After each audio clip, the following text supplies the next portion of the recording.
नमस्कार। हरे कृष्ण। तो आज के इस भगवत गीता के सेशन में आप सबका हार्दिक स्वागत है। मैं आशा करता हूं कि मेरी आवाज़ ठीक है, मैम ने लिख दिया है, आ रही है आपको। तो हम सबसे पहले अपने गुरुजनों का स्मरण कर लें। ओम अज्ञानतिमिरन्धस्य ज्ञानांजन शलाकया चक्षुरुन्मिलितं येन तस्मै श्री गुरुवे नमः। वाञ्छाकल्पतरुभ्यश्च कृपा सिन्धुभ्येव च पतितानां पावनेभ्यो वैष्णवेभ्यो नमो नमः।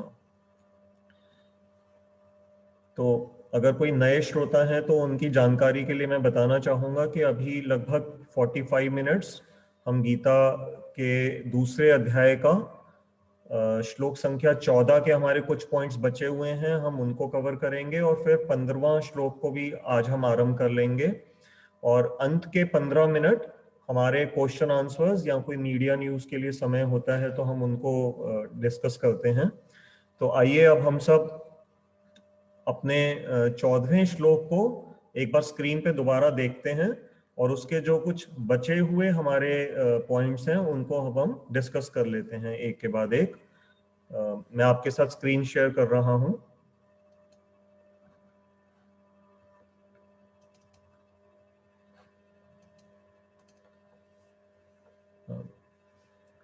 ये आपकी स्क्रीन पे 14वां श्लोक है। इसकी संस्कृत, इसकी डिटेल्स हम सब कुछ कर चुके हैं, फिर भी सिर्फ अपनी अपनी सब मेमोरी को रिवाइव कर लें।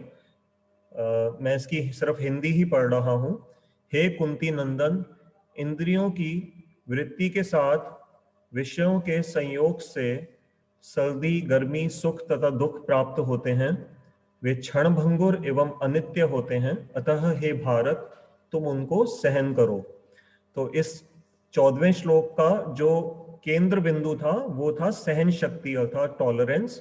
तो हमने ये चर्चा करी थी कि किस प्रकार से भगवत गीता की जो पहली प्रैक्टिकल हमें शिक्षा मिल रही है वो इस 14वें श्लोक से मिली है कि जीवन में जो हम एक सूत्र याद कर सकते हैं। गीता से हमने पहली क्या बात सीखी, तो भगवान कृष्ण ने अर्जुन को सहन शक्ति का, टॉलरेंस का उपदेश यहाँ पर दिया है इस श्लोक के माध्यम से।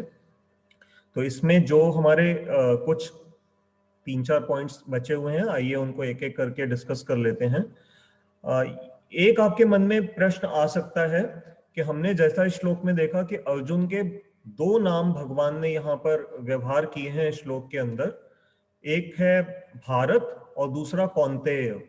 तो उनके हमने डिटेल में जाकर के मीनिंग्स तो डिस्कस कर लिए थे कि कौन्तेय क्यों आया। हमने पूरी कुंती महारानी की कथा पिछली बार चर्चा करी थी और भारत शब्द का भी अर्थ हमने समझ लिया था।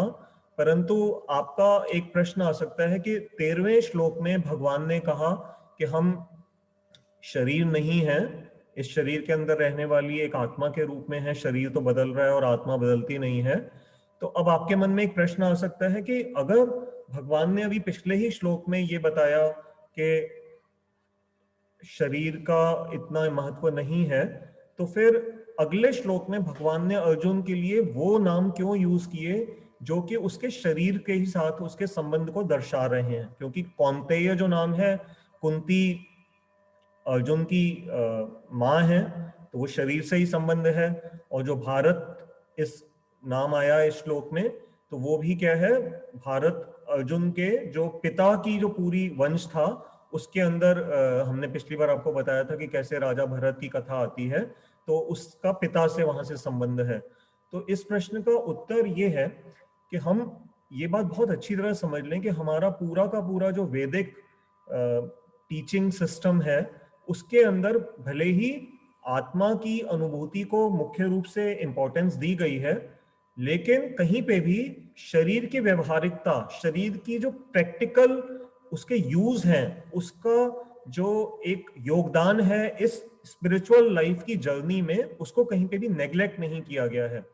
अगर आप ध्यान दें कि जो हमारा वर्णाश्रम सिस्टम है वो देखा जाए तो शरीर के कार्यों के ऊपर ही आधारित है और उसके अंदर इतना परफेक्टली उसको डिजाइन किया गया है कि कैसे आप अपने संसार की ड्यूटीज को अपने अपने आश्रम, अपने अपने वर्ण के अनुसार पूरा करते हुए अपने परिवार की, अपने देश के प्रति जो भी आपकी ड्यूटीज हैं उनको आप नजरअंदाज न करते हुए आप अपनी इस आध्यात्मिक प्रगति के पथ पे उन्नति कर सकते हैं। तो यहाँ ये बात इसलिए समझनी जरूरी है कि भगवान कृष्ण अर्जुन को ये याद करा के कि तुम एक महान क्षत्रिय परिवार से संबंध रखते हो, तो तुम्हें इस तरह के मोह से ग्रस्त नहीं होना है।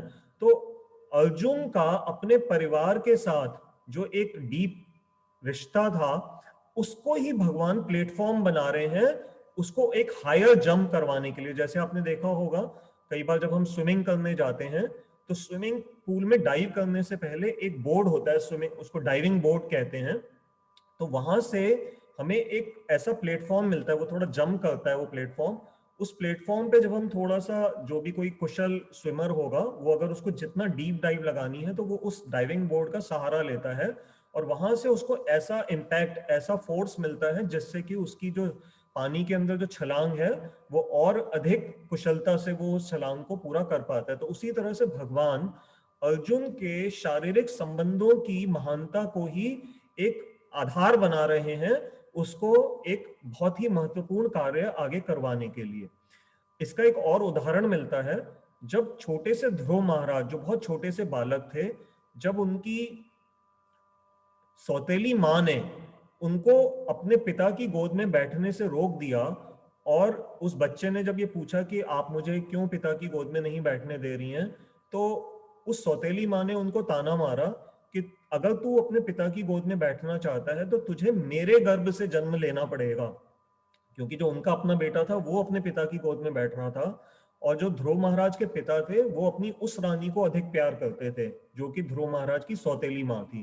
तो वो छोटे बालक के मन में इतना उसका कुठाराघात हुआ, और वो अपनी माँ से उन्होंने पूछा कि मैं कैसे अपने पिता की गोद में बैठ सकता हूँ। तो ध्रुव महाराज की माँ ने उन्हें बताया कि उसके लिए तो तुझे या तो अपनी उस दूसरी माँ से गर्भ से आना पड़ेगा, तो वो संभव नहीं था। तो ये कैसे हो सकता था? ये भगवान की कृपा से हो सकता था। तो उस छोटे बच्चे ने पूछा कि मुझे भगवान कहाँ मिलेंगे? तो उसकी माँ ने सरलता से कह दिया कि वो तो जंगल में, मैंने सुना है कि ऋषि मुनि जाते हैं। तो उस बच्चे ने सुना कि अच्छा जंगल में भगवान मिलेंगे। वो घर छोड़ कर करके जंगल चले गए, और वहां उनको उनकी दृढ़ता देख करके कि भगवान को वो बड़ी इनोसेंस से, बड़े जिसको कहते हैं बड़े लगाव से ढूंढ रहे थे, और नारद जी उन पर कृपा करने के लिए वहां पर आए। तो इससे हमें एक बात और सीखने को मिल रही है कि कभी भी भगवान को जिन भी भक्तों ने पाया है, तो बिना गुरु की गाइडेंस के, कोई भी हमारे शास्त्रों में ऐसे उदाहरण नहीं मिलते हैं कि बिना गुरु के निर्देश से या बिना गुरु की, भले वो इस जीवन में रही हो या उनके किसी पिछले जीवन में रही हो, गुरु की बिना गाइडेंस के भगवान के पथ पे कोई भी भक्त आगे बढ़ नहीं पाते हैं।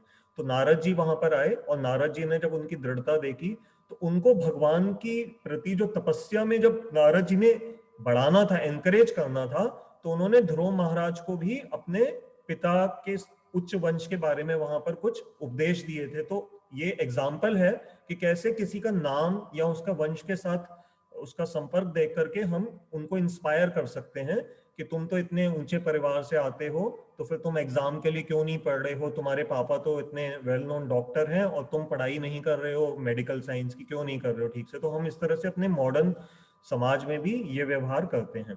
तो इस तरह से हमने ये नाम का एक समझना जरूरी था, क्योंकि किसी के मन में प्रश्न आ सकता है कि अगर शरीर से भगवान दूसरी तरफ ले जा रहे हैं अर्जुन की आइडेंटिफिकेशन को, तो फिर भगवान ने स्वयं ही श्लोक में क्यों ये दो नाम यूज किए। उसके बाद हम एक अगला जो पॉइंट हमने डिस्कस करना है, वो पिछली बार मैंने थोड़ा सा टच किया था।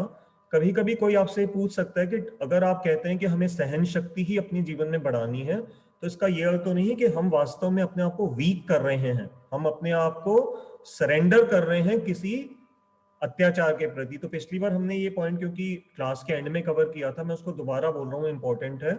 अगर कोई हाई लेवल का अत्याचार है तो वहां पर चुप नहीं रहना है, वहां टॉलरेंस अगर लग रहा है कि वीक कर रही है आपको, तो वहां उस वाली टॉलरेंस को गीता नहीं हमें इंस्पायर कर रही।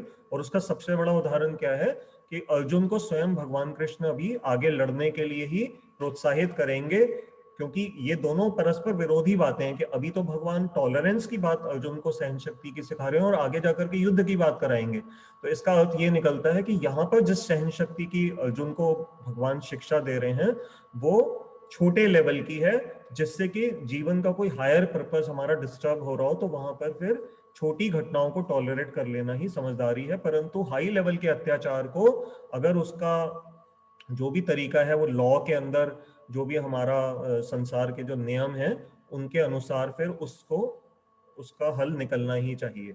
जैसे अभी अमेरिका में एक घटना हुई कि एक किसी पर्टिकुलर सपोर्टर प्रेसिडेंट के वहां पर जबरदस्ती जब वहां की कैपिटल हाउस में चले गए, तो वो ठीक है उनका जो भी तरीका प्रोटेस्ट करने का, या उनको कोई दुख हो सकता है किसी बात का, परंतु उसका ये अर्थ नहीं था कि आप इस तरह से वहां की पार्लियामेंट पे जाकर के आप अटैक करें या उसका थोड़ा सा मिसयूज सा करें।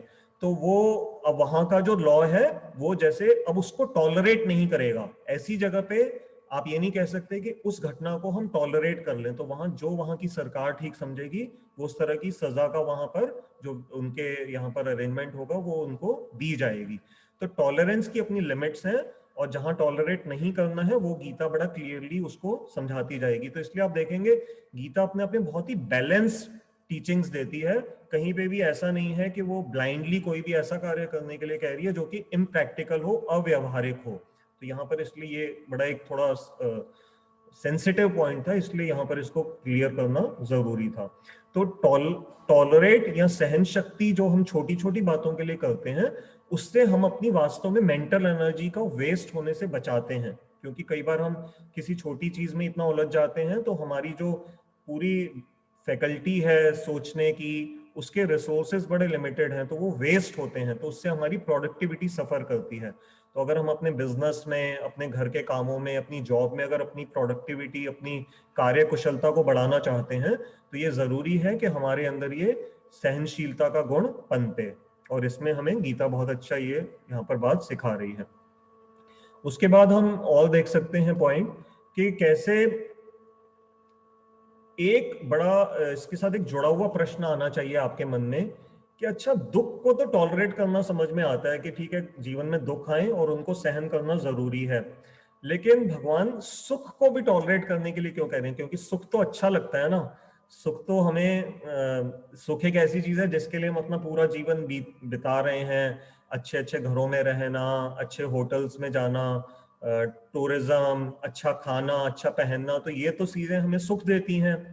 तो अब कोई पूछ सकता है आप में से कि हमें ये नहीं समझ में आ रहा कि भगवान ने अर्जुन को सुख को भी टॉलरेट करने के लिए क्यों कहा है।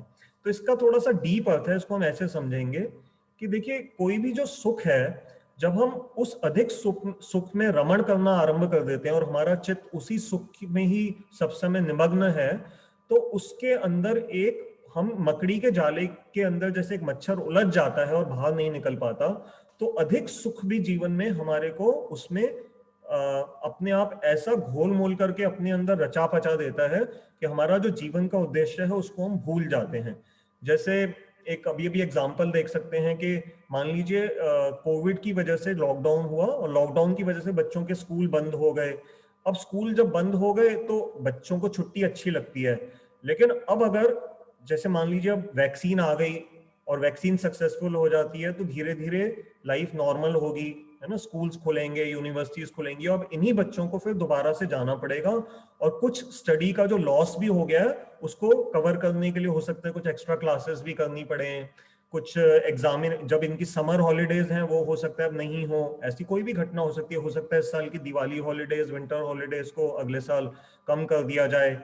तो अभी इस सुख के अंदर जो बच्चों को अभी मिल रहा है, अगर बच्चे सुख से बहुत ज्यादा अटैच हो जाएंगे तो फिर उनके करियर के ऊपर असर आएगा, उनकी जो लाइफ की एजुकेशनल ग्रोथ है वो डिरेल हो जाएगी।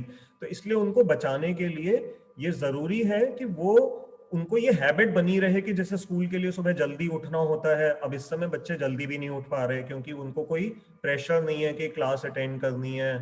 तो इस तरह का ये एक छोटा सा एग्जाम्पल है कि हम सुख में कैसे फंस जाते हैं। और दूसरा, भगवान कृष्ण ये बहुत अच्छी तरह जानते हैं और हमारे सभी ऋषि मुनि भी इस बात को अच्छी तरह जानते थे कि संसार के जो अधिकांश सुख हैं आप देखेंगे वही बाद में दुख के कारण बन जाते हैं। इसके कई उदाहरण हो सकते हैं। खाने पीने की यदि कोई वस्तु का उदाहरण लें, हम किसी मैरिज में गए, वहां हमने अच्छा खाना खाया, थोड़ा ज्यादा खा लिया, टेस्टी था, और फिर उसके बाद स्वीट डिश, जैसे आपको पता है इंडियन मैरिजेस में 20-20, 25-25 आजकल स्वीट डिश सर्व करी जाती हैं। हमने एक रसगुल्ला खा लिया, एक रसमलाई खा ली, आइसक्रीम खा ली, गुलाब जामुन खा लिया, जलेबी खा ली, रबड़ी खा ली। अब उस समय जब तक हम खा रहे हैं तो हमारी जीभ एंजॉय कर रही है। थोड़ी देर के बाद क्या हुआ कि जब हम उसको अधिक भोग लिया हमने, तो फिर वही हमारे को कुछ दिनों के लिए हमारे स्टमक को अपसेट कर सकता है, कभी फूड पॉइजनिंग हो सकती है, कोई भी ऐसी घटना हो सकती है। और इसका एक सबसे, जो यहाँ पर इस समय विवाहित इस कथा को सुन रहे हैं, तो अगर उनके बेटर हाफ साथ नहीं है इस कथा में, तो वो खुल कर करके इस बात को अप्रिशिएट करेंगे कि जब हम विवाह के समय जितने प्रसन्न होते हैं और उसके बाद हमारा कुछ सालों के अंदर कैसा वो आ जाता है। वो कहते हैं ना कि ये लड्डू खाया तो भी पछताए और नहीं खाया तो भी पछताए। तो जो सुख की घटना लग रही थी जीवन में, कई बार कुछ के लिए वही जीवन में बहुत बड़ा एक दूसरे रूप में कन्वर्ट हो जाती है। तो समझदार को कहते हैं जैसे इशारा ही काफी होता है, तो आप समझ रहे होंगे। तो इसलिए भगवान कृष्ण क्या है, अर्जुन को सुख में भी रमण करने के लिए ज्यादा उसको वो नहीं कर रहे, क्योंकि अंततः जब ये संसार को छोड़ने का समय आएगा, तो जितना सुखी जीवन जिया होगा उतना इस संसार को छोड़ने में अधिक कष्ट होगा। ये बड़ी एक प्रैक्टिकल बात है, सुनने में थोड़ी कठोर लगेगी, लेकिन ये बात बिल्कुल सही है। जैसे आप कहीं किसी हिल स्टेशन पे गए और आपको बहुत अच्छा होटल मिला, वहां खाना भी बहुत अच्छा है, आपकी बहुत अच्छी सर्विस हो रही है, तो जितना आपका, और मौसम भी मान लो बहुत अच्छा हो, आप एंजॉय कर रहे हो, जितना आपको किसी जगह पे ज्यादा आराम मिलेगा और सुख मिलेगा, उस जगह को छोड़ने में आपको उतना ही अधिक फिर कष्ट होगा। आप उस जगह को छोड़ करके इजीली नहीं आना चाहते हो। तो ये सुख और दुख को वास्तव में हमारे शास्त्रों में एक ही सिक्के के दो पहलू के रूप में ही देखा गया है। तो इसलिए सुख को भी भगवान अर्जुन को ये नहीं कह रहे हैं कि सुख तुम भोगो नहीं, सुख को भोगना भी संसार का एक इंपॉर्टेंट पार्ट है हमारे जीवन का, लेकिन उसके अंदर डूब नहीं जाना है, उसके साथ ओवर अटैच नहीं होना है। तो अब घरों की जब शादियां होंगी हमारे घर बार में, किसी रिश्तेदारों इत्यादि में, तो वहां हम ये नहीं कह सकते कि नहीं जी, गीता ने तो हमें कहा है कि सुख को भी टॉलरेट करो, तो हम तो आपकी शादी में भी जब आएंगे तो मुंह लटका करके आएंगे। तो ऐसा नहीं गीता सिखा रही है, सिर्फ ये है कि हम उसमें अटैच ना हो उस सुख से, और उसी तरह से दुख से बहुत ज्यादा दुखी ना हो। तो ये एक और इम्पोर्टेंट पॉइंट इस श्लोक के साथ जुड़ा हुआ था। और इसको हम ऐसे भी एक और व्यवहारिक एग्जांपल आप अपने बच्चों को, या जो यूथ यहाँ पर इस समय सुन रहे हैं, तो जैसे क्या होता है कि कई बार हम नशे की आदत, पिछली बार हमने थोड़ा डिस्कस किया था कि कैसे ड्रग्स की आदत लगवाई जाती है। तो आप देखेंगे कई बार यंग बच्चे सिर्फ सिगरेट से स्टार्ट करते हैं, है ना। सिगरेट तो उनको लगता है कि ये कोई इतनी खराब चीज नहीं है, ठीक है, गवर्नमेंट हर जगह लिखती है कि cigarette smoking is injurious to health, but वो इतने छोटे अक्षरों में लिखा रहता है तो बच्चे ध्यान नहीं देते। फिर गवर्नमेंट ने एक फोटो छापनी शुरू करी हर सिगरेट की डब्बी के ऊपर, जिसमें सड़े हुए फेफड़ों इत्यादि को दिखाया जाता है, मुंह के कैंसर को। हम मूवी हॉल में भी जाते हैं, वहां पे भी एडवर्टीजमेंट दिखाई जा रही है कि इतना बीमारी हो सकती है, कैंसर इत्यादि, ये सिगरेट पीने से। परंतु फिर भी बच्चे ललायत हो जाते हैं, और एक दो कश पीने के बाद कुछ समय के बाद उनको कंपनी में आदत पड़ जाती है। चलो वहां तक भी कुछ हद तक हम कहते हैं कि चलिए, हमारे फिल्म स्टार्स को भी सिगरेट इत्यादि पीते हुए दिखाया जाता है, तो हम मान सकते हैं कि चलो बच्चे सिगरेट पी रहे हैं। परंतु खराब बात क्या है कि कुछ समय के बाद सिगरेट के बाद जो अगले लेवल का नशा है वो फिर बहुत ही ज्यादा खतरनाक है, जो कि ड्रग्स की फॉर्म में अननेसेसरली हमारे बच्चे उसमें, उस शिकंजे में फंसते चले जाते हैं, और फिर वहां से उनको निकालना बहुत मुश्किल होता है, बहुत ही मुश्किल। तो इसीलिए भगवान ये बता रहे हैं कि जो सुख है, जैसे सिगरेट पीने से अगर किसी बच्चे को, यंग बच्चे को सुख मिला, तो वो जो सुख है अगर वो उससे अटैच हो गया, तो धीरे धीरे क्या है, वो और अधिक सुख की लालसा में वो फिर इस गलत ड्रग्स की दुनिया में उसका पतन होने की पूरी संभावना बनी रहती है। तो ये बात यहाँ पर इस श्लोक से हमने और एक समझी। अब एक सहन शक्ति अपने अंदर बढ़ाने का एक और बड़ा लाभ है। आप महसूस कर सकते हैं कि कभी कभी क्या होता है, मान लीजिए हमने एक कोई पिकनिक का प्रोग्राम बनाया, सारे परिवार वालों ने, सबने कहा जी हम लोधी गार्डन में जाएंगे इस संडे को, और सबके सब वहां होंगे, तो आपका बहुत बड़ा परिवार है, सबने पूरी तैयारी कर ली, सब अपने स्पोर्ट्स, अपना खाना, अपने कुक वगैरह सब अरेंज कर लिया। और क्या हुआ कि जिस रात को आपने सोना था, तैयारी करके आप सोने लगे, उस समय आपने कोई बाई चांस कोई ऐसी चीज खा ली, उससे आपको फूड पॉइजनिंग हो गई। अब अगले दिन पूरे परिवार को जाना है, लेकिन आप सुबह उठे और आपकी तबीयत उस समय खराब है, आपका स्टमक ही ठीक नहीं है, तो वह पिकनिक में कैसे जाएंगे। तो ऐसी कई घटनाएं जीवन में हो जाती हैं हमारे साथ जब बहुत दुख होता है। तो उस समय जो ये सेटबैक लगता है, कई बार हम बहुत ज्यादा इतना उस चीज से अटैच हो जाते हैं कि हम नहीं जा पा रहे, हम नहीं जा पा रहे। तो जितना हमें उस पिकनिक में जाने से आनंद शायद मिलता, उससे कई गुना ज्यादा हमने अपने आप को मेंटल टॉर्चर कर करके कि मेरे साथ क्यों हो गया, क्या मुझे आज ही के दिन बीमार पड़ना था, मेरे फ्रेंड्स परिवार वाले सब वहाँ एंजॉय कर रहे होंगे और मेरे को घर पे ये मूंग की दाल खानी पड़ रही है।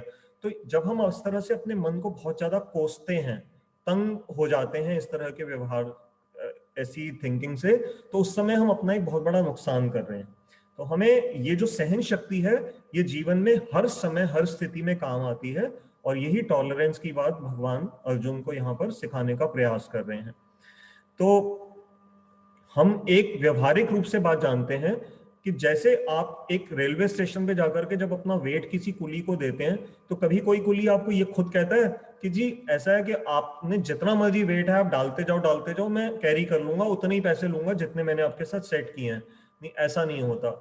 एक कुली भी ये जानता है कि उसकी भी एक वेट कैरिंग कैपेसिटी एक लिमिटेड है, और उससे ज्यादा वेट उठाने की उसको कोई जरूरत नहीं है कि वो अपना ही बेचारा, वो गरीब आदमी फ्रैक्चर कर बैठे। तो ऐसे ही जब जीवन में ये छोटे छोटे कष्ट हमें आते हैं, तो उनको टॉलरेट करके अगर हम अपनी बड़ी कोई परेशानी से अपने आप को बचा सकते हैं, तो वो ज्यादा समझदारी है, या फिर हम उस छोटी सी दुखद घटना के बारे में सोच सोच करके अपना वेट अननेसेसरीली बढ़ाते चले जाएं, वो समझदारी है। तो आप सब समझ सकते हैं कि हमेशा जैसे वेट को कम रखना ही इंटेलिजेंस का साइन है, ऐसे ही जीवन में जो छोटे छोटे कष्ट कभी आते रहते हैं, तो it is better to ignore them rather than keep on thinking about those small problems. तो ये भी एक व्यवहारिक, एक प्रैक्टिकल सीख हमें श्लोक संख्या 14 से मिल रही है। उसके बाद हम एक छोटा सा और, हमारे यहाँ एक सिस्टम है, जैसे कुछ लोग जानते होंगे जो थोड़ा सा एक्सपीरियंस है, कि जब सोने को प्योर किया जाता है, सोने का जो पूरा फॉर्म है उसको अग्नि का ताप दे करके सोने को प्योरीफाई किया जाता है, और उससे इम्प्योरिटीज हटती जाती हैं, और सोना जितना उस ताप में तपाया जाता है उतना ही वो निखरता है, उसकी शाइन निखरती है, उसकी ग्लिटर और अच्छी बढ़ती है। तो उसकी ताप देने से सोना तो प्योरीफाई हो रहा है और चमकता है, और वहां पर जो कालक निकलती है, जो उसका जो कार्बन कंपाउंड है, वो जब निकलता जा रहा है, वो किसके फेस पे जा रहा है, उस गोल्ड स्मिथ जो सुनार है, जो उस समय सोने को तपा रहा है। तो ठीक वैसे ही इसी उदाहरण से हम ये देख सकते हैं कि अगर हम जीवन में स्वयं अपने अंदर कुछ सहन शक्ति बढ़ाएं, थोड़ी सी टॉलरेंस की पावर बढ़ाएं, तो गीता के इन उपदेशों का पालन करने से हमारे अंदर अपनी सहन शक्ति के माध्यम से हमारा जो अपना हृदय है वो निखरेगा। जैसे सोना ताप से चमक करके बाहर और अच्छा निखर करके आता है, ऐसे ही जो हमारा हृदय है वो और अच्छा होगा, साफ होगा, हम और अपने अंदर प्रसन्नता अनुभव करेंगे। और जो हमारे क्रिटिक्स हैं, क्रिटिक्स मतलब जो हमारे अंदर कुछ ऐसे लोग हो सकते हैं जो कि हमारा भला नहीं चाहते, जो चाहते हैं कि हमारा जीवन में पतन हो जाए, जैसे कॉलेज में या सॉरी ऑफिस में पॉलिटिक्स होती है, लोग एक दूसरे को नीचे गिराने का प्रयास करते हैं, देश की पॉलिटिक्स होती है। तो ऐसे समय जो हमारे क्रिटिक्स हैं, तो जैसे सोने की कालख निकल करके उस सुनार के मुंह पे जाती है, ऐसे ही हमारा तो प्योरिफिकेशन होगा टॉलरेट करने से, और जो हमारे क्रिटिक्स हैं उनको वहां पर चुप होना पड़ेगा ये देख करके कि हमारे ये जो छोटे छोटे, जो हम इनको जीवन में गिराने का प्रयास कर रहे हैं, इनकी बैक बाइटिंग करके, इनकी बुराई इत्यादि करके, तो इनके ऊपर तो इसका कोई असर ही नहीं होता, ये उसको इग्नोर कर देते हैं। तो ये जो कालक है ये अल्टीमेटली उन्हीं के ही मुंह पे वापस जाएगी, और हमारे को उससे प्रोटेक्शन मिलेगी। तो टॉलरेंस इस तरह से भी हमारे को बढ़िया अपने कोटिंग से प्रिजर्व कर करके रखती है। जैसे नेचर ने हर फ्रूट को, हम केला भी खाते हैं, सेब खाते हैं, देखिए नेचर इतनी इंटेलिजेंट है कि वो हर तरह से उसको कवर करके रखती है। आप केले को बड़े आराम से छीलते हो और अंदर केला बिल्कुल प्योर निकलता है, नारियल को आप बाहर से काटते हैं, अंदर से नारियल बिल्कुल एक डॉट भी उसके ऊपर डस्ट का नहीं होता, इतनी बढ़िया नेचर की सीलिंग है। तो जब नेचर या भगवान अपनी पूरी सृष्टि में इतना अच्छा पैकेजिंग सिस्टम सिर्फ एक जड़ चीजों के ऊपर भी दिखा सकते हैं, तो फिर हम तो इमोशनल हैं, हम तो जीवित वो ऐसे प्राणी हैं जिसको एक हायर ब्रेन दिया गया है, हायर इमोशंस, हायर मन दिया गया है, हायर एक सेंस ऑफ थिंकिंग दी गई है। तो फिर हम क्यों नहीं नेचर की उसी क्वालिटी को अपने जीवन में ला करके अपने अंदर को बाहर के इस कचरे से बचा करके प्योर क्यों नहीं रख सकते। तो टॉलरेंस उसके लिए प्राइमरीली बहुत ही इंपॉर्टेंट क्वालिटी है, जो कि हमारे अंदर के चित्त को साफ सुथरा रखने में हमारी पूरी मदद करती है। इसके बाद हम एक और व्यवहारिक उदाहरण लिख सकते हैं टॉलरेंस के ऊपर। इसको पहले हम ऐसे समझेंगे कि देखिए, एक इंग्लिश में एक वर्ड होता है प्रैग्मेटिज्म। प्रैग्मेटिज्म मतलब कि प्रैक्टिकलिटी मैटर्स, कि कोई भी चीज को अगर आप समझ नहीं भी पा रहे हो, लेकिन अगर उसको आपको यूज करना आ गया तो आप अपना काम चलाओ, उससे अपना पर्पस निकालो, बहुत ज्यादा डिटेल में जाने की जरूरत नहीं है। इसके क्या उदाहरण हो सकते हैं? जैसे आप सब इस समय मोबाइल पे, मैं इस समय ये क्लास कंप्यूटर पे ले रहा हूं, आप में से अधिकांश लोग अपने अपने मोबाइल पे हैं। अब इस टेक्नोलॉजी को हम यूज तो कर रहे हैं, लेकिन हम में से कितने ऐसे लोग हैं जो कि सॉफ्टवेयर इंजीनियर्स हैं, जो बिल्कुल कंप्यूटर के एमएस, जिन्होंने मतलब मान लो वो कर रखी है, एमसीए कर रखी है, बीसीए कर रखी है, शायद हो सकता है कोई भी ना हो, लेकिन हम, हमारे लिए व्हाट मैटर्स इज कि हम मोबाइल को देखना, चलाना, ऑन करना चाहिए, ये पता लग जाए कि म्यूट अनम्यूट कहाँ से करते हैं, बस हमारा काम हो रहा है। आप मुझे देख पा रहे हैं, मैं आपको देख पा रहा हूँ, मेरी आवाज आप तक आ रही है, आपको मैं देख पा रहा हूँ। तो ये होता है प्रैग्मेटिज्म। हमें ये रिसर्च करने की कोई जरूरत नहीं है कि जी ये जूम के पीछे सॉफ्टवेयर कितने लोगों ने बनाया था, कैसे बनाया था, उसमें कौन कौन से एल्गोरिथम्स यूज हुए, उसमें कौन सी कोडिंग लैंग्वेज यूज हुई, पाइथन यूज हुई या जावा यूज हुई या फ्लैश यूज हुई। ये चीजें टेक्नोलॉजी की हमें जानने की जरूरत नहीं है।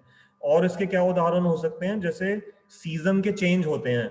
अब कोई कहे कि जी सर्दी गर्मी ठीक है आती है, लेकिन ना मैं तो तभी कोट खरीदूंगा मार्केट से जाकर के जब मैं पहले पूरी रिसर्च कर लूं कि ये जो सूर्य है ये कितनी डिग्री पे जब जाता है, तब जाकर के फिर ये अर्थ के साथ उसकी डायरेक्शन चेंज होती है, पृथ्वी कैसे घूम रही है, कितनी स्पीड पे घूमती है, कितने दिनों के बाद फिर ये विंटर सीजन आती है, कितने दिनों बाद चली जाएगी, समर कब आएगी। तो ये पूरी ज्योग्राफी समझने की हमें जरूरत नहीं है, पूरा एस्ट्रोनॉमी को हमें समझने की कोई आवश्यकता नहीं है। जो जरूरी है वो ये कि सर्दी आ रही है, हमें कोट पैंट पहनना है, हमें अपने आप को सर्दी से बचाना है, ये व्यवहारिकता है। तो उसी तरह से जब जीवन में कष्ट आए, अब कोई कहे हाँ ठीक है, अब आप बहुत इंटेलिजेंट हो, अब आप सोचते रहो कि जी मुझे अगर बुखार हुआ तो मैं तो पूरी रिसर्च करके रहूंगा कि मुझे बुखार आया कैसे, मैंने ऐसा क्या किया था। अब आप पूरे अपने घर में माइक्रोस्कोप लेकर के लग जाइए, लेंस से देखते रहिए कि कहाँ से मैंने किस किस चीज को हाथ लगाया था, कहाँ पर वो कोई जीवाणु ऐसा था, फिर उसको लैब में आप भेजिए। आप करना चाहें तो आप कर सकते हैं, परंतु लोग कहेंगे कि क्या ये आप सिर्फ एक पैरासीटामोल की गोली खाइए, 2 दिन आराम करिए, आपका बुखार खत्म हो जाएगा। आप ऐसे 2 साल तक भी रिसर्च करते रहेंगे तो बहुत मुश्किल है ये जान पाना कि आपको बुखार एक्चुअली किस माइक्रो ऑर्गेनिज्म की कंटेमिनेशन से हुआ था, या आपकी बॉडी में इम्यूनिटी कितनी थी। तो ये सारे सवाल वहां पर आकर के खत्म हो जाते हैं जब हम व्यवहारिकता के एंगल से अपनी प्रॉब्लम्स को देखते हैं। तो यहां पर भी जैसे हम टॉलरेट कर लेते हैं अपनी इस अर्ज को कि क्या हमारे लिए मोबाइल की पूरी टेक्नोलॉजी को जानना जरूरी है, क्या सीजन्स चेंज हो रही हैं, क्या उस टेक्नोलॉजी को समझना जरूरी है, क्या बुखार इत्यादि के पीछे कारण को पूरा डिटेल में जानना जरूरी है। नहीं, ये हमारा काम नहीं है। जो सॉफ्टवेयर इंजीनियर्स हैं वो अपना काम करेंगे, जो डॉक्टर्स या साइंटिस्ट लोग हैं वो अपना काम रिसर्च करेंगे, वो अच्छा काम कर रहे हैं, let them do. I as a user am only concern with the practical application in my life. तो ये जो टॉलरेंस है ये इस तरह से जीवन के हर कॉर्नर में, हर क्षेत्र में हमारे को हेल्प करती है अपने आप का समय बचाने के लिए और अपने जीवन को प्रैक्टिकली आगे बढ़ाने के लिए। ठीक वैसे अब कोई कहे कि जी अब हवाई जहाज की टिकट ली, बैठ गए, अब कोई वहां जाकर के पूरी रिसर्च ही करना शुरू कर दे, पायलट के पास जाने की कोशिश करे कि जी मैं तो आपकी लाइसेंस देखना चाहता हूँ कि आपने कितने साल पहले ये एयरप्लेन का कोर्स किया था, और मैं तो तभी आपको चलाने दूंगा हवाई जहाज जब पहले मैं पूरा कन्विंस हो जाऊंगा, तो आपको वो हाथ जोड़ करके कहेंगे जी आप प्लेन से उतर जाइए, बाकी लोगों को लेकर के प्लेन तो आगे जा रहा है। तो इसी तरह से हमको अल्टीमेटली कहीं ना कहीं पे अपनी इस नॉलेज की अर्ज को भी रोकना पड़ता है, और इसके लिए भी टॉलरेंस की जरूरत पड़ती है। ये कोई वीकनेस नहीं है, ये समझदारी है, इसीलिए इसको कहा जाएगा प्रैग्मेटिज्म का ये एक एग्जाम्पल है। उसके बाद एक बहुत ही अच्छा उदाहरण मुझे एक अपने सीनियर से मिला। उसमें बड़ा एक उन्होंने एक इंटरेस्टिंग एक इंसेक्ट के बारे में बताया। उसको इंग्लिश में उन्होंने वर्ड यूज किया था लीच। अब हो सकता है जो आप में से शायद मीनाक्षी मैम ज्यादा अच्छा जानती होंगी, तो मैंने जितना समझा वो ये समझा रहे थे कि ये लीच एक ऐसा प्राणी है, एक ऐसा इंसेक्ट है, ये ब्लड को सक करता है, हमारे ब्लड से, हमारे शरीर से ब्लड को चूसता है जब ये चिपक जाए। और जब ये चिपकता है ना, तो इसको ऐसा नेचर ने इसको ऐसे वो दिए हैं, अब इसके वो कह लीजिए जो भी, जिससे ये हमारे शरीर के अंदर डंक मारता है, मतलब ये पकड़ लेता है हमारी स्किन को, उसकी पकड़ इतनी स्ट्रांग होती है, इतनी स्ट्रांग होती है। तो वो बता रहे थे, जो प्रीचर थे, कह रहे थे कि अगर उस लीच को आप अपनी ताकत से निकालने का शरीर से प्रयास करोगे कि मैं, वो मेरे हाथ को काट रही है और मैं उसको अगर निकालूंगा ना, उसकी पकड़ इतनी मजबूत है कि वो निकालते टाइम पे आपकी स्किन को, उसका इतना उसके अंदर प्रवेश होता है, वो स्किन के साथ जबरदस्त उसकी कमांड होती है। और अगर आप जोर जबरदस्ती करके उसको निकालोगे तो आपका वो मांस का टुकड़ा बाहर आने का चांस होता है, मतलब वो ऐसे नहीं निकलेगी, वो अपने साथ साथ उस पोर्शन को खींच करके बाहर निकलेगी। अब आप सोचोगे जी इसका फिर प्रैक्टिकली हम कैसे इसकी प्रॉब्लम का हल निकालेंगे। उसमें उसका ये बताया गया है हल कि वो छोटा सा ही प्राणी है, तो उसके जो अंदर फिलिंग ट्यूब्स है ना, जो उसकी अंदर स्टोरेज कैपेसिटी है उस ब्लड को, जो आपकी बॉडी से वो ब्लड ले रही है, वो स्टोरेज कैपेसिटी अल्टीमेटली लिमिटेड है, क्योंकि उसके अंदर जो जैसे पेट्रोल का टैंक होता है हमारी गाड़ी का, अब पेट्रोल के टैंक की कैपेसिटी है ना 40 लीटर 50 लीटर, कार में आप उससे ज्यादा तो नहीं भर सकते, आप थोड़ा सा जब कहीं लंबी जर्नी पे भी जाते हो तो आप रिफिल कर लेते हो। तो ऐसे ही उस लीच का भी क्या सिस्टम है कि अगर वो उसके टैंक्स भर जाएंगे अंदर, तो वो अपने आप ही अपनी ग्रिप छोड़ देगी, और जब वो ग्रिप छोड़ेगी उस समय जब आप उसको निकालोगे तो वो इजीली रिलीज कर लेगी अपने आप को, और आप उसको कहीं पे भी फिर फेंक सकते हो। लेकिन अगर उसके टैंक भरे नहीं हो, वो भूखी है, उस समय आप खींचने की कोशिश करोगी तो वो आपके मांस को खींच करके ही बाहर निकलेगी। तो ठीक वैसे ही इसी उदाहरण से अब हम क्या समझ सकते हैं, जैसे लीच को आपको टॉलरेट करना ही पड़ेगा, आपके अंदर इतनी सहन शक्ति होनी चाहिए कि 1 डेढ़ 2 मिनट जब तक उसको लगेंगे वो अपना इच्छा को पूरी करने के लिए, पूरी टैंक फुल होने से आपको सहन करना ही पड़ेगा। नहीं सहन करेंगे और आपने जबरदस्ती एकदम से रिएक्ट करके उसको शरीर से निकाल दिया, तो फिर वो क्या करेगी लीच कि आपको नुकसान अधिक पहुंचाएगी। तो अभी आपके पास चॉइस है, आप अपना नुकसान अधिक चाहते हैं या कम नुकसान चाहते हैं।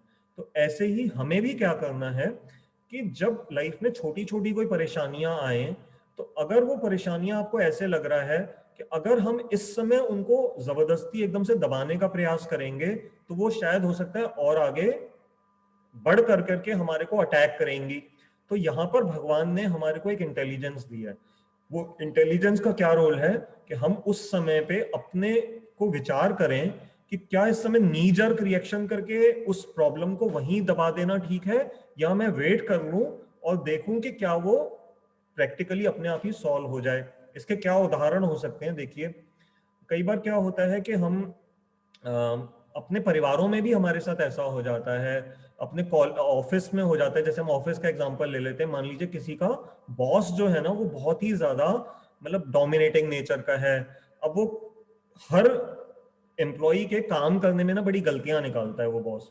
तो अब जो एम्प्लॉय है वो बड़ा दिल से काम करता है, लेकिन उसको पता है कि अगर बॉस मेरे डेस्क के सामने से निकलेंगे, उसने मेरे काम के अंदर कमियां निकालनी ही निकालनी है। और ये कई बार हुआ।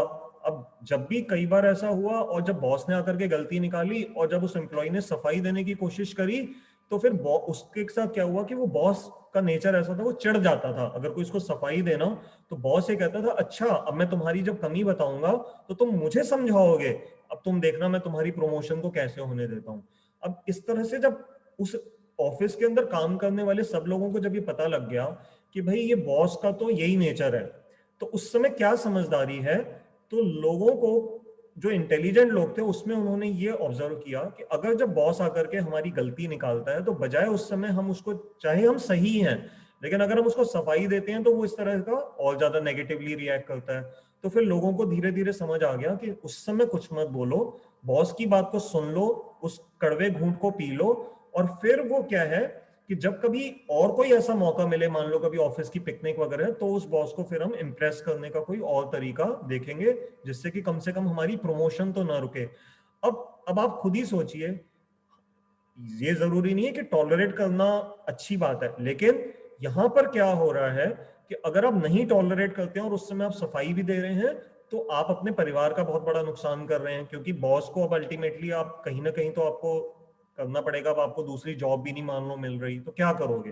तो ऐसी जगहों पे ये इस लीच के एग्जाम्पल से जैसे हमने समझा कि अगर लीच को एकदम से निकालेंगे तो वो ज्यादा नुकसान करेगी, ऐसे ही उस बॉस के सामने एकदम से रिएक्ट कर देने से बेहतर है कि हम उसको थोड़ा सा उस अर्ज को खत्म होने दें अपने अंदर जो सफाई देने की है, और हम let that bad time pass, और फिर हम अपना पर्पस निकालें, अपना जो हायर गोल है लाइफ का। हम वो जॉब क्यों कर रहे हैं, एक अच्छी सैलरी के लिए जॉब कर रहे थे, अगर हमारी वो सैलरी उससे अटैक कर रही है उस इनटॉलरेंस को एग्जिबिट करने से, तो फिर उस इनटॉलरेंस का क्या फायदा। तो it is better to tolerate that behaviour and then proceed.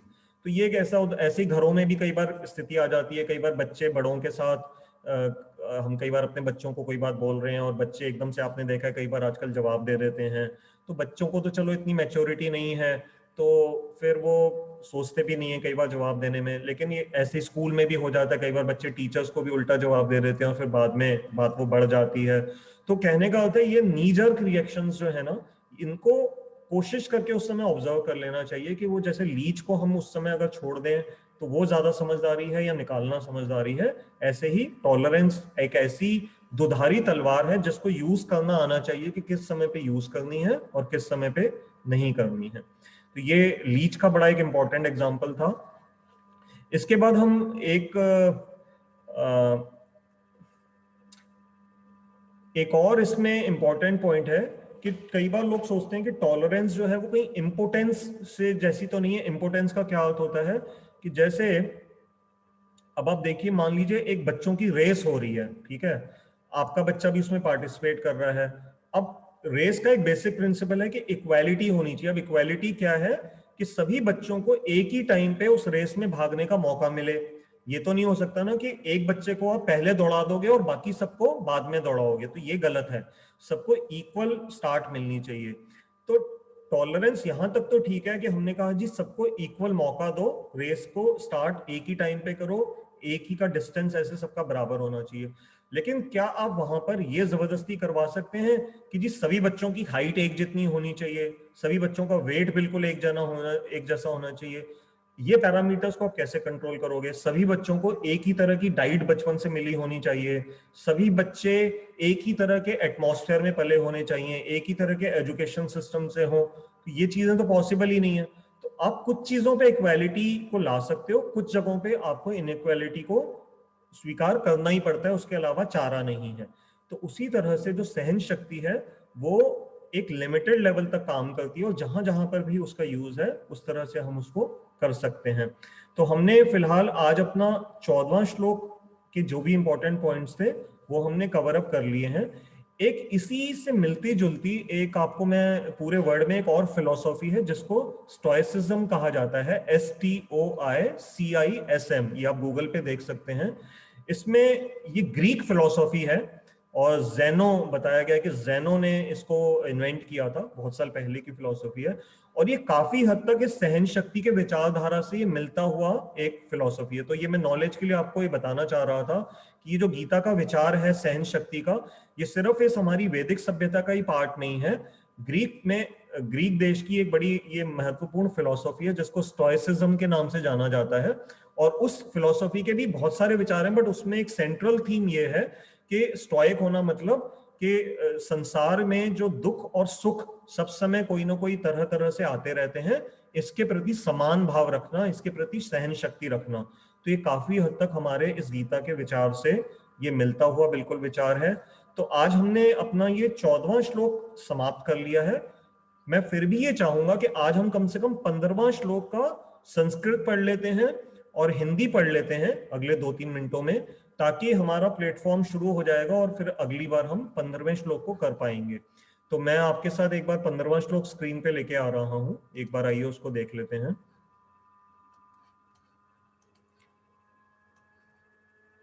ये श्लोक संख्या 15, इसकी पहले हम आइए संस्कृत पढ़ते हैं।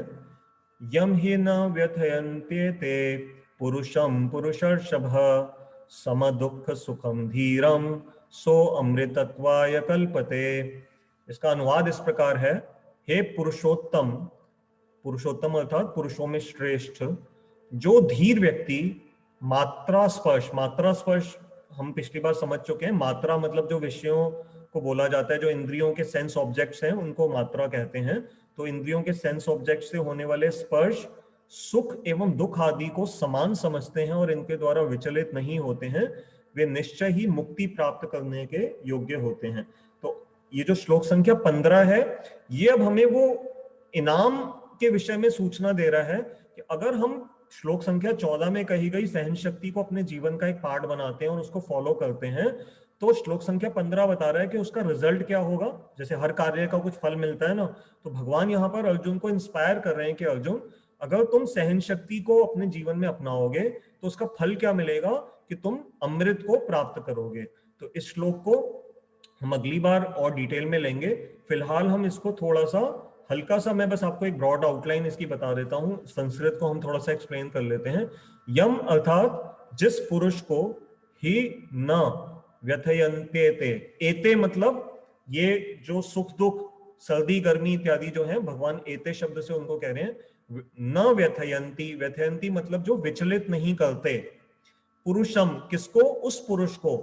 अब यहाँ पर क्योंकि कई आजकल तो शिक्षा सभी समान रूप से लेते हैं, तो मैं आप सबको ये हाथ जोड़ करके एक बताना चाह रहा हूँ। कई बार जो लेडीज हैं वो थोड़ा सा कई बार महसूस करती हैं कि उनके लिए शास्त्रों में इस तरह के कहीं पे लैंग्वेज नहीं है। तो एक्चुअली ये अब नया कॉन्सेप्ट पूरे वर्ल्ड में आ रहा है कि जनरल न्यूट्रल एड्रेसेस को धीरे धीरे, जैसे मैं पढ़ रहा था आज से कुछ महीने पहले, मैंने पता नहीं जर्मनी में या कहाँ पर उन्होंने, किसी देश ने क्या किया है, अब उन्होंने सारे अपने लिटरेचर से ना वो मिस्टर और मिसेस, ही शी, ये कॉन्सेप्ट्स हटाते जा रहे हैं। अब वो कुछ नए वर्ड्स ला रहे हैं, मतलब नाम को दे दो या वहां पर वो दे दो। तो पहले क्योंकि हमारे यहाँ वैदिक जो पूरा प्रणाली थी वो ये था कि ब्रह्मचारी जो होते थे वो बच्चे, मेल बच्चों को ही गुरु के यहाँ पर भेजा जाता था, क्योंकि of course you can understand के लड़कियों को तो ऐसे घरों से नहीं भेजा जा सकता था। तो इसलिए हमारे शास्त्रों में अधिकांश मेल शब्द आए हैं, जैसे यहाँ पुरुषम आ रहा है, परंतु इस आत्मा के रूप में पुरुष और स्त्री का कोई भेद नहीं है। तो जो स्त्रियां भी इन क्लासेस को सुनती हैं या सुनती आ रही हैं या कहीं और भी सुनती हैं, तो वो कभी भी दुखी ना हो। अगर वो सचमुच अपना हम भला चाहते हैं तो हम इस छोटी सी बात को एक वो नहीं कहेंगे कि जो जैसे आजकल विमेन इक्वालिटी का बड़ा पूरे वर्ल्ड में वो चल रहा है कि हर चीज में स्त्रियों को समान मिले। तो इस ज्ञान में स्त्रियों का पूरा समान अधिकार है। सिर्फ ये है कि एड्रेस करने में जहां पुरुष शब्द भी आया है तो स्त्रियां अपने आप को उसमें इंक्लूडेड ही समझे। तो भगवान कह रहे हैं कि जो पुरुष या स्त्री इस सुख दुख और ये ड्युअलिटी से व्यथित नहीं होते हैं, विचलित नहीं होते हैं, किसको कह रहे हैं, पुरुषर्षभ। पुरुषर्षभ, पुरुषर्षभ मतलब पुरुषों में श्रेष्ठ। ये जो ऋषभ शब्द आ रहा है इसका अर्थ होता है बेस्ट अमंग्स द एंटिटीज।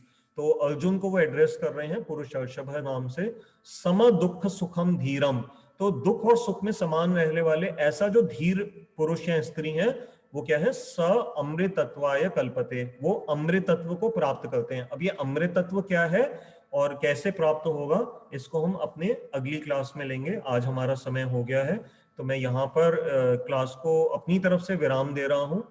अब जैसा हमारा सिस्टम है, आप में से जिनके भी कोई प्रश्न हो, कृपया करके आप उन प्रश्नों को पूछने का सोचिए उनके बारे में। जब तक आप अपने प्रश्न रखते हैं, उसका तरीका क्या है, या तो आप अपना जूम में हैंड रेस का फीचर है, आप हैंड रेस कर सकते हैं, या चैट बॉक्स में लिख दीजिए आपका कोई भी प्रश्न आप पूछना चाहते हैं, तो मैं आपको अनम्यूट कर दूंगा। और जरूरी नहीं कि प्रश्न ही हो, आप में से मुझे पता है बहुत लोग बड़े विद्वान हैं, कोई अपनी तरफ से कुछ गाइडेंस देना चाहें, कमेंट्स देना चाहें तो दे सकते हैं। तो डॉक्टर मीनाक्षी ने हैंड रेज किया मैम, मैं आपको पहले अनम्यूट कर रहा हूँ, और आप मीनाक्षी मैम के साथ साथ आप में से और जो भी कोई प्रश्न पूछना चाहें कृपया करके आप तैयार रहिए, हम उनको ले लेंगे। मैम मैंने आपको अनम्यूट करने के ऑप्शन दिए जी। हाँ जी, नमस्कार नमस्ते प्रभु जी। हाँ जी, मेरा ऐसा था कि सबसे पहले तो मैं वो लीच के बारे में बात करना चाहती हूँ। हाँ जी, हाँ जी। वो जो लीच जो है, आपने कहा भी था, एक आग्रह सा था कि मैं बताऊं, तो हाँ, वो लीच को हम इंसेक्ट नहीं कह सकते, अच्छा लीच को हमें वर्म कहना चाहिए, कीड़ा या कुछ भी इस टाइप का, ओके, क्योंकि इंसेक्ट एक उड़ने वाली चीज होती है। और अच्छा ये बिल्कुल एक एनालिड करके एक फाइलम होता है, मतलब अलग क्लासिफिकेशन में होता है। हाँ हाँ और ये बीच जो है, आप लोगों के लिए मैं बता रही हूँ, इसका जो आगे का पार्ट होता है उसमें सकर होता है, मतलब सकर मतलब चूसने की चीज होती है, और इसके पीछे भी सकर होता है, और वो बड़ा वाला सकर होता है। आगे तो माउथ भी होता है इसका और पीछे सिर्फ सकर होता है, ब्रॉड वाला। तो ये क्या करती है कि जब ये आपकी बॉडी को लगती है तो दोनों सकर आपकी बॉडी में डाल देती है, जैसे पिन की दो साइड हो, और दोनों से ये कहीं पे आप उसको बोर्ड पे लगाएंगे तो उस पिन को निकालना मुश्किल हो जाएगा। ओह, जबकि अगर एक साइड होती तो हम उसको इजीली पुल कर लेते दूसरी से पकड़ के। हम्म, तो इसी तरह से मैं ये सोचती हूँ कि जैसे वो टॉलरेंस वाली बात है या कुछ है, कि या तो कोई प्रॉब्लम, जैसे लीच ने एकदम करा, अभी उसने शक्कर नहीं डाल पाई वो अपने, इसी तरह से अगर कोई प्रॉब्लम अगर शुरू हुई है और उसी वक्त हम उसको मिटा दें, हम्म, वो प्रॉब्लम फिर प्रॉब्लम नहीं रहती।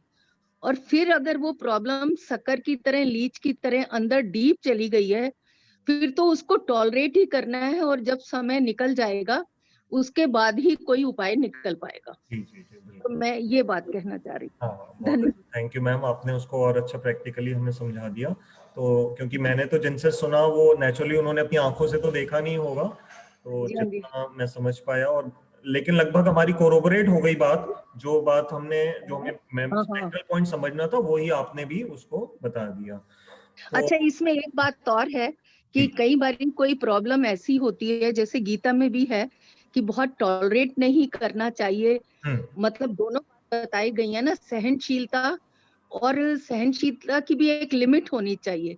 जी तो जी जैसे लीच है या कोई प्रॉब्लम है, जी, लीच अगर ना निकले तो उस पर नमक डाल दीजिए, अच्छा, तो इसी तरह, हाँ जी, वो खत्म हो जाती है लीच, उसका जो अस्तित्व ही खत्म हो जाएगा।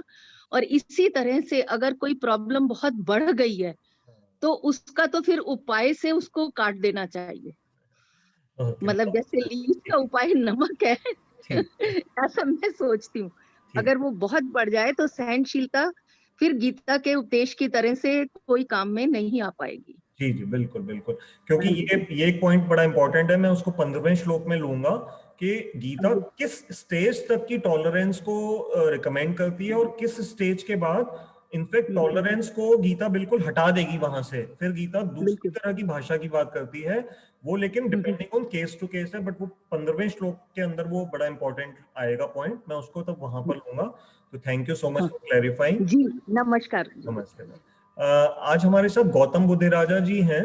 तो गौतम जी ने पिछली से पिछली क्लास में एक प्रश्न पूछा था, मैं उसको अगर और आप में से किसी को कोई प्रश्न नहीं आएगा तो हम उसको थोड़ा सा क्लैरिफाई कर लेंगे, मैंने उनके लिए स्टडी किया था।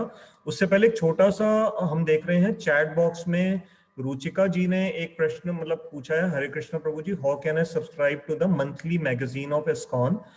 रुचिका जी, उसके लिए आपके नियरेस्ट कोई भी जो इस्कॉन का मंदिर हो, तो वो वहां पर आप जा करके वहां से नॉर्मली वो लोग वहीं पर ही आपसे फॉर्म भरवा लेंगे और वो फिर आपको आनी शुरू हो जाएगी। और अगर मंदिर एकदम से भी आप न जा पा रहे हो तो ऑनलाइन किसी भी मंदिर का फोन नंबर वगैरह लेकर के आप किसी भी वहां पे उनके ये जो भीष्मा डिपार्टमेंट, ये जो बुक डिस्ट्रीब्यूशन का होता है, उनसे आप संपर्क कर सकते हैं और फिर वो आपको गाइड कर देंगे। ऑनलाइन भी मेरे ख्याल से इन्फॉर्मेशन आपको मिल जाएगी। और अगर सीएम बंसल जी आपको इस विषय में कुछ नॉलेज हो तो आप हैंड रेज कर दीजिए, मैं आपको अनम्यूट कर दूंगा, आप सबके उसके लिए और अच्छी तरह बता सकते हैं। और गौतम जी, मैं आपको 1 मिनट के लिए अनम्यूट कर रहा हूं ताकि मैं आपसे 1 मिनट क्लैरिफाई कर लूं।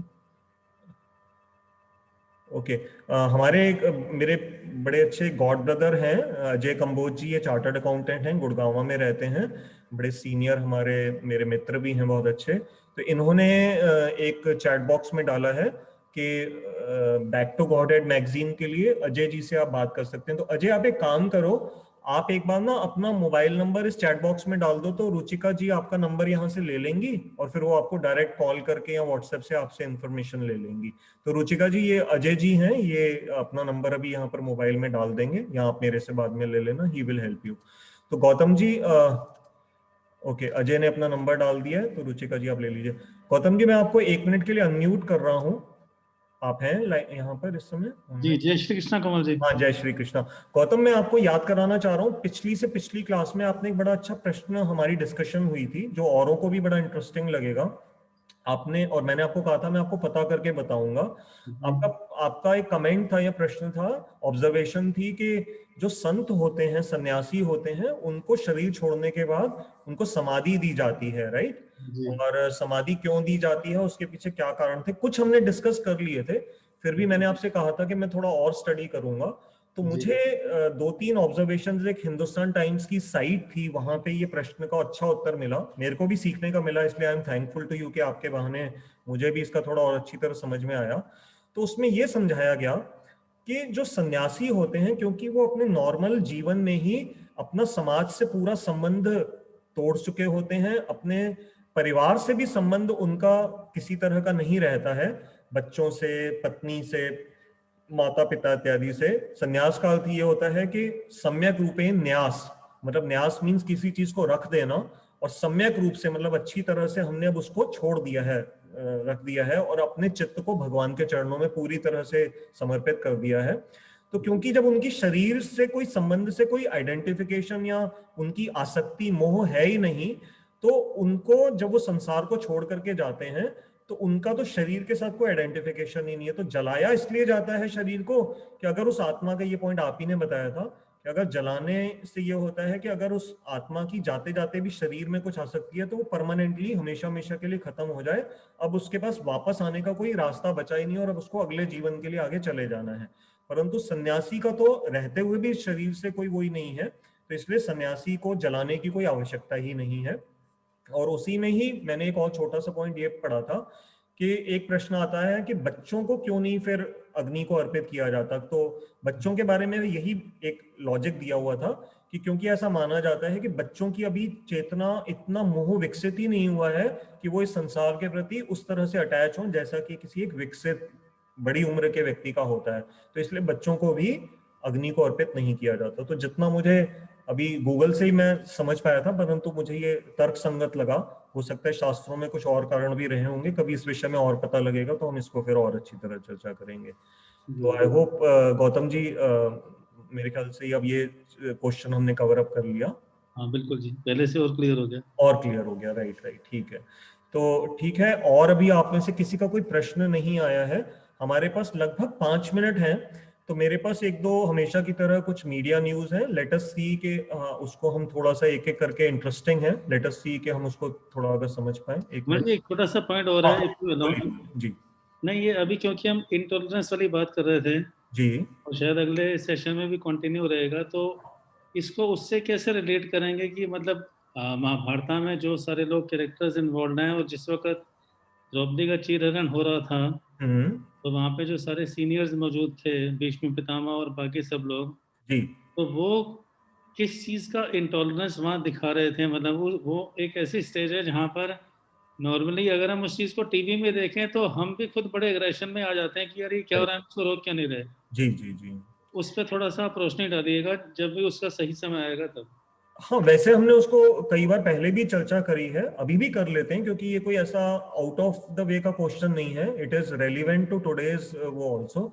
मैं शायद, पता नहीं पिछली क्लास आपने सुनी या नहीं, मैंने उसमें एंड में ये पॉइंट लिया था कि गीता ही स्वयं टॉलरेंस की एक लिमिट बताती है, और उसके बाद वो स्वयं ही, अभी अर्जुन के साथ भी क्या होगा कि अर्जुन को भगवान स्वयं ही इन उपदेशों के बाद ही लेकिन युद्ध के लिए धीरे धीरे उकसाते रहेंगे, और वो उसको ड्यूटीफुली युद्ध करने के लिए प्रेरित करेंगे। जो द्रौपदी चीरहरण की जो घटना हुई है, वो पूरे महाभारत का टर्निंग पॉइंट माना जाता है। मतलब यहाँ तक कि जब पांडवों को जलाने का भी जिंदा प्रयास किया गया। हालांकि जिंदा जलाना भी अपने आप में एक इतनी विभत्स घटना होती है। अगर आपने देखा हो, जब हम अखबारों में पढ़ते हैं कि किसी होटल में आग लग गई, तो लोग उस आग के कमरे में जिंदा जलने के बजाय उस भले 10वीं मंजिल से कूद जाना ज्यादा प्रेफर करते हैं। तो यू कैन अंडरस्टैंड कि जिंदा जलना अपने आप में कितनी बड़ी भयंकर घटना होती है। फिर भी पांडवों ने कुंती मां को जब जिंदा जलाने का प्रयास दुर्योधन ने किया लाक्षागृह में, वो उसको भी टॉलरेट कर गए, उसका भी उन्होंने कोई प्रतिकार उनसे बदला नहीं लिया। भीम को बचपन में ही जहर दिया गया दुर्योधन के द्वारा, उन्होंने उसको भी बात को भुला दिया। लेकिन जब ये द्रौपदी के साथ जो चीरहरण की घटना हुई, ये बेसिकली एक पूरा का पूरा, यहां से फिर कहते हैं ना जिसको पानी हम कहते हैं कि हमारे सर से ऊपर पानी चला गया, तो ये वो घटना थी। और उसी की वजह से ही ये युद्ध की कहानी मतलब बिल्कुल उस स्टेज पर आकर के खड़ी हो गई जहां पर अब बैक गोइंग का कोई ऑप्शन बचा नहीं।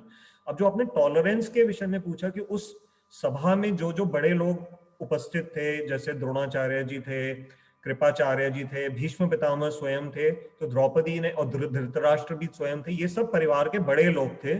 और उन बड़े लोगों की आंखों के सामने ये बहुत ही भयंकर घटना घटने वाली थी, फिर भी वो कुछ कर नहीं सके। तो ये वास्तव में ये बताता है कि जो टॉलरेट करना, ये नेगेटिव टॉलरेंस है, it is not to be supported. और इसीलिए भीष्म पितामह ने बाद में स्वयं इसकी एक्सप्लेनेशन दी है। जब वो युद्ध की शैया में लेटे हुए थे, तो द्रौपदी ने जब थोड़ा सा उनको इस नजर से देखा, ऐसी स्माइल दी कि आप इस समय तो युधिष्ठिर को बड़े धर्म के उपदेश दे रहे हैं, उस समय आपके उपदेश कहाँ चले गए थे जब भरी सभा में मेरे वस्त्र चीर हरण किया जा रहा था।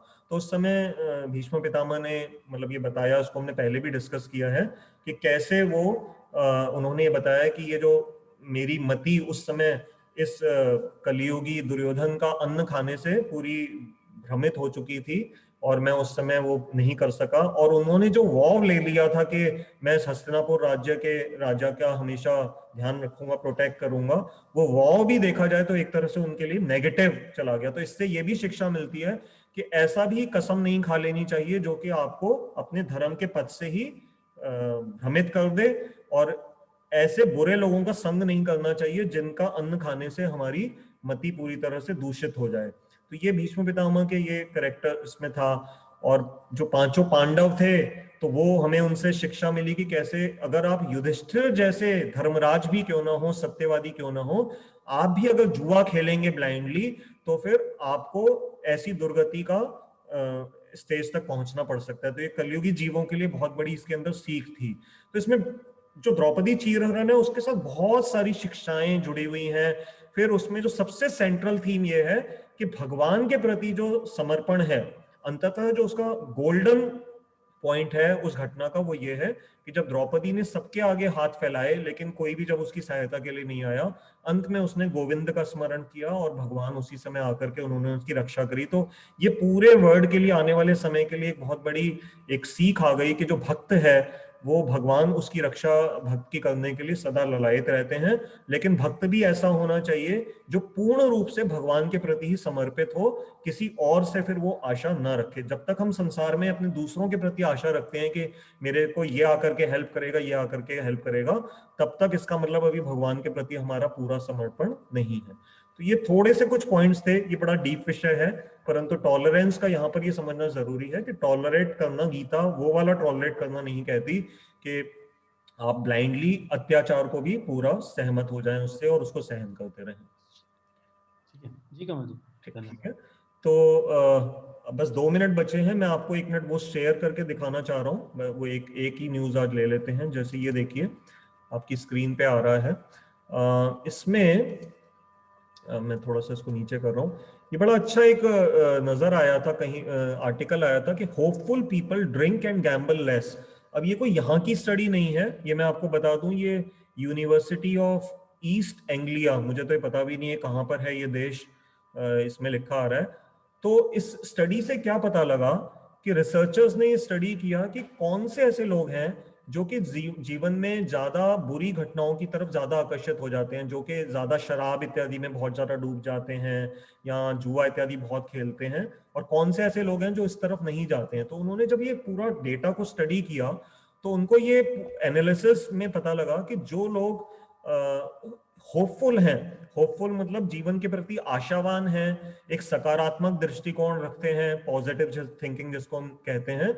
और उनके जीवन में उन्होंने देखा कि उन्होंने अपने जीवन में ये नशा और ये जुआ इत्यादि को अपने से काफी दूर रखने में वो सफल हो सके। तो ये हमारे लिए एक अच्छी बात है, क्योंकि इस रिसर्च से ये पता लगता है कि हम अगर अच्छी संगति में रहें, अच्छे शास्त्रों का, अच्छी बुक्स को अपने जीवन में अपना पार्ट बनाएं और उनसे सीख लें, तो जितना हम समय अगर उस तरफ डेडिकेट करेंगे तो उतना हमारे अंदर एक जीवन में होप बढ़ेगी, पॉजिटिविटी बढ़ेगी, और हम जीवन के जो ये जो प्रॉब्लम्स हैं आजकल हर घर में, नशा, जुआ और इस तरह की जो प्रॉब्लम बढ़ती जा रही हैं, तो हम सभी लोग परेशान हैं क्योंकि यंग जनरेशन को इनसे दूर रख पाना बड़ा मुश्किल हो रहा है। तो हम इस कल्चर से अपने आप को बचाने में समर्थ हो सकेंगे। तो ये एक अच्छी न्यूज़, क्योंकि ये फॉरेन का ही रिसर्च है और हम लोगों की आदत होती है कई बार हम फॉरेन की रिसर्च को अधिक महत्व देते हैं, तो ये मैं इसलिए आपको बताना चाह रहा था। तो ओके, मीनाक्षी मैम ने लिखा है east Anglia is in east of England. तो ठीक है, थैंक यू मैम, आपने हमें बताया। तो अब हमारा समय हो गया है। अब हम अपने इस हरे कृष्ण महामंत्र का सब मिलके उच्चारण करेंगे। हरे कृष्ण कृष्ण कृष्ण हरे हरे, हरे राम राम राम हरे हरे। तो आप सबका बहुत बहुत धन्यवाद। कोई बोलने में मिस्टेक होना संभव है, उसको कृपया करके इग्नोर कीजिएगा। जो नए श्रोता जुड़े हैं उनका विशेष रूप से धन्यवाद। ये क्लास हर संडे शाम को जूम पे 5 से 6 होती है, फेसबुक पे भी लाइव होती है। जो पुरानी क्लासेस हैं उनकी सारी रिकॉर्डिंग्स यूट्यूब पे चैनल है कमल गीता क्लासेस, वहां पर उपलब्ध हैं, वहां पर आप उनको देख सकते हैं। मेरा मोबाइल नंबर मैं चैट बॉक्स में डाल रहा हूँ 9810094098। तो आप यहाँ से ये मोबाइल नंबर ले सकते हैं। किसी को भी कोई पर्सनल प्रश्न हो गीता से रिलेटेड तो आप उसके लिए मेरे को कांटेक्ट कर सकते हैं। आप सबका बहुत बहुत धन्यवाद। हरे कृष्ण।